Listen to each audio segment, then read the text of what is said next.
মাননীয় প্রধানমন্ত্রী যখন আমার এখানে এসেছেন, এসে উনি বলেছেন যে আমি একজন প্রধানমন্ত্রী হিসেবে আসিনি, আমি একজন মেয়ের বাবা হয়ে একজন মেয়ের বাবার কাছে এসেছি। ওনার এই বক্তব্য আমার হৃদয়কে শীতল করে দিয়েছে। এবং আপা যে প্রশ্ন করলেন যে আমার যে বক্তব্য বা আমার যে কথা, একটা দেশের রাষ্ট্রপ্রধান যখন একজন সাধারণ জনগণকে, সাধারণ মানুষকে আশ্বস্ত করেন, স্বাভাবিকভাবেই তখন আমার মনের ভিতরে সেই আশ্বস্ততা, সেই বিশ্বাস, সেই মনোবল ফিরে আসে। তা আমিও মাননীয় প্রধানমন্ত্রীর প্রতি কৃতজ্ঞ। আমি নিজেই যেতে চেয়েছিলাম ওনার প্রটোকলের ব্যাপারে, তো উনি বললেন যে না, আমি নিজেই যাব রামিসার বাবার কাছে।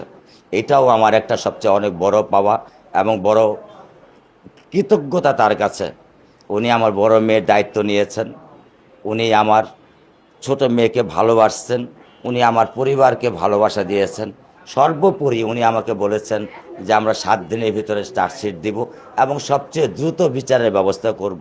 এখানে মাননীয় আইনমন্ত্রী ছিলেন, মাননীয় স্বরাষ্ট্রমন্ত্রী ছিলেন, তারাও আমাকে এই আশ্বস্তি করেছেন।